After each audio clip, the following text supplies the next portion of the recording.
కూడా leader of the house ముఖ్యమంత్రి గారు మాట్లాడుతారు. స్పీకర్ సార్,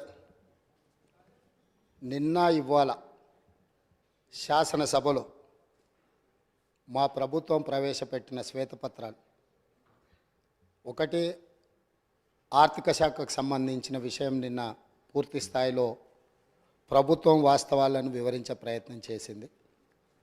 సరే, ప్రతిపక్షంగా వాళ్ళు తమ తప్పిదాలను కప్పిపుచ్చుకోవడానికి ఎదురుదాడి చేసినామని అనుకుంటున్నారు.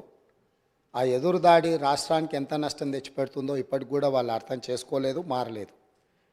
ఈరోజు కూడా మా ఉప ముఖ్యమంత్రి గారు తెలంగాణ రాష్ట్ర ఇంధన శాఖ శ్వేతపత్రాన్ని ఈ సభలో ప్రవేశపెట్టి సభ్యులందరితో చర్చ చేసి తెలంగాణ రాకంటే ముందు ఉన్న పరిస్థితి, తెలంగాణ రాష్ట్రం వచ్చిన తర్వాత గత ప్రభుత్వం 9.5 సంవత్సరాలలో తీసుకున్న నిర్ణయాలు, ఆ నిర్ణయాల వల్ల వచ్చిన ఫలితాలను, దుష్ఫలితాలను సభ ముందు పెట్టడం ద్వారా, ఎందుకంటే ఏ రోజు కూడా 9.5 సంవత్సరాలలో ఆనాటి ప్రభుత్వం వాస్తవాలను సభ ముందు పెట్టడానికి కానీ చర్చించడానికి కానీ ముందుకు రాలే.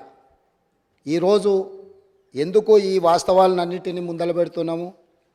ఒక మనిషి ఆసుపత్రికి వెళ్ళి హెల్త్ చెకప్ చేసుకుంటే ఎక్స్రే నుంచి స్కానింగ్ వరకు అన్ని రిపోర్ట్లు తీసుకుంటేనే, బ్లడ్ టెస్ట్ కానీ అన్ని టెస్టులు చేయించుకుంటే, హెల్త్ చెకప్ చేయించుకుంటే ఆ వ్యక్తిలో ఉన్న బలాలు బలహీనతలు అన్నీ తెలిస్తే డాక్టర్గా వారికి వైద్యం అందించడం సులభం అవుతుందని చెప్పి హెల్త్ చెకప్ చేస్తాం.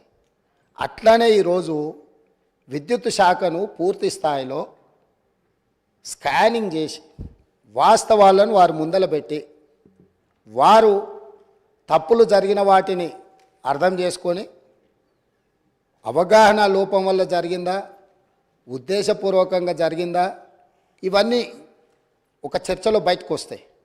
కాకపోతే వాస్తవాలను ఒప్పుకొని హుందాగా 10 సంవత్సరాలు పరిపాలన చేసిన అనుభవం ఉంది మాకని పదే పదే చెప్తారు. ఆ అనుభవాన్ని ఇప్పుడైనా తెలంగాణ రాష్ట్రంలో విద్యుత్ సరఫరాలో, విద్యుత్ ఉత్పత్తిలో సామర్థ్యాన్ని పెంచుకోవడానికి వారు ఉపయోగించుకుంటే బాగుండేది. నేను సూటిగా 3 అంశాలను ప్రస్తావించదలుచుకున్నా. మాజీ మంత్రి జగదీశ్వర్ రెడ్డి గారు ప్రభుత్వానికే సవాల్ విసిరిండ్రు, మీరు విచారణకు ఆదేశించండి, మేము సిద్ధంగా ఉన్నామని.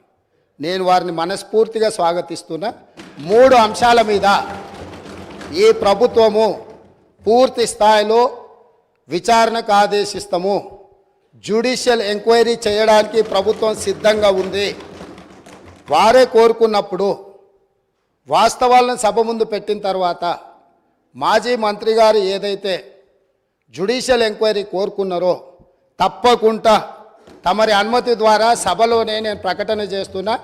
3 అంశాల మీద జ్యుడిషియల్ ఎంక్వైరీకి మా ప్రభుత్వం సిద్ధంగా ఉన్నది అని చెప్పి ఈ సందర్భంగా తెలియజేస్తూ, ఆ 3 అంశాలకు సంబంధించి తెలంగాణలో కాలిపోతున్న మోటార్లు, పేలిపోతున్న ట్రాన్స్ఫార్మర్లు, ఆత్మహత్యలు చేసుకుంటున్న రైతులు, ఇది ఒక పెద్ద సెంటిమెంట్ విద్యుత్తు అనేది. ఈ ప్రజల యొక్క సెంటిమెంటును ఏ రకంగా గత ప్రభుత్వము ఆర్థిక ప్రయోజనాల కోసము వినియోగించుకున్నదో ఈ అంశాలు ఈరోజు బయటికి రావాల్సి ఉన్నది. అందులో భాగంగానే ఛత్తీస్గఢ్ ఒప్పందం. మన రాష్ట్రంలో విద్యుత్తు ఉత్పత్తి సరిపోవడం లేదు, అత్యవసరంగా మన అవసరాలు తీర్చాల్సిన అవసరం ఉన్నది.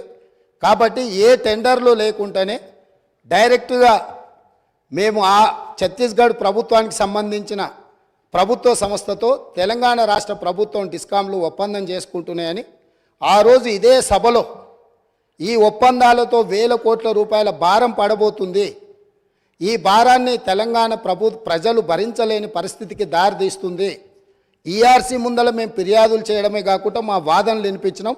ఈ సభలో ఆనాటి ముఖ్యమంత్రి చంద్రశేఖరరావు గారికి మేము చెప్పే ప్రయత్నం చేస్తే మార్షల్స్ను పెట్టి మమ్మల్ని బయటికి గెంటేసి ఆ రోజు ఛత్తీస్గఢ్తోని తెలంగాణ రాష్ట్ర ప్రభుత్వం ఒప్పందం చేసుకుంది.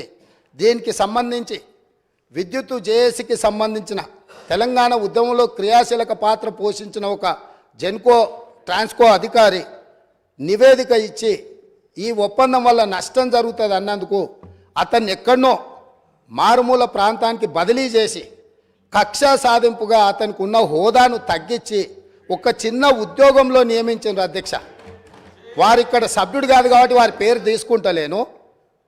సంస్థలో పనిచేస్తున్న ఉద్యోగి అనుభవంతో తెలంగాణ ఉద్యమంలో విద్యుత్తు జేఏసీని క్రియాశీలకంగా ముందుకు నడిపించి ఉద్యమంలో ముందున్న వ్యక్తిని తెలంగాణ రాష్ట్రం వచ్చిన ఎంబడే శిక్షించి ఎక్కడో మారుమూల ప్రాంతానికి బదిలీ చేసి ఉన్న హోదా కంటే అతనికి డిమోషన్. తెలంగాణ ఉద్యమంలో పాల్గొన్న వాళ్ళు తెలంగాణ రాష్ట్ర సాధనలో క్రియాశీలక పాత్ర పోషించిన వాళ్ళను మనం సమర్థించే అవసరమైతే ప్రమోషన్ ఇవ్వాలి. ఒకవేళ ప్రమోషన్ ఇవ్వడానికి మీకు మనస్కరించకపోతే ఉన్న హోదాలనైనా ఉంచాలి. అలా కాకుండా శిక్షించి బదిలీ చేసిండ్రు. అతను కూడా ఆనాడు ఈఆర్సీ ముందు తన వాదన వినిపించిండు. ఆ వాదనను పెడచెవిన పెట్టి ఛత్తీస్గఢ్ ఒప్పందం చేసుకుండ్రు. ఈ ఛత్తీస్గఢ్ 1000 మెగావాట్ల ఒప్పందం 3/11/2014 నాడు ఏదైతే ఒప్పందం మీద సంతకం చేసిండ్రో ఈ నివేదికలోనే ఉంది. నేను కొత్తదేం చెప్పడం లేదు, వారు చూసుకోవాలి. పేజీ నెంబర్ 11, 12లో ఉన్న వాటిని. అసలు ఈ విద్యుత్తు వినియోగించినా వినియోగించకపోయినా అదేవిధంగా విద్యుత్తును రవాణా చేయడానికి వినియోగించాల్సిన కారిడార్ను పర్మనెంట్ ఒప్పందం చేసుకోవడంతో విద్యుత్తు సరఫరా అయినా కాకపోయినా దాదాపుగా 1362.424 కోట్ల రూపాయలు ఈరోజు ప్రభుత్వం మీద భారం పడ్డది. ఆ విద్యుత్తు కొనుగోళ్లలో ఆనాడు కేంద్ర ప్రభుత్వము మనకు తక్కువ ధరకు విద్యుత్ ఇవ్వడానికి సిద్ధంగా ఉన్నా పెడచెవిన పెట్టి మీరు మీ ఆలోచనతో మీ అవగాహనతో మీకు ఎలాంటి ఉద్దేశాలు ఉన్నాయో నాకు తెలియదు. ఆ ఉద్దేశాలు ఈరోజు విచారణతో బయటికి రావాలి. కాబట్టి రేపు జరగబోయే జ్యుడిషియల్ ఎంక్వైరీలో ఛత్తీస్గఢ్తో తెలంగాణ రాష్ట్ర ప్రభుత్వం చేసుకున్న ఒప్పందాల మీద 100% విచారణకు ఆదేశిస్తున్నాము.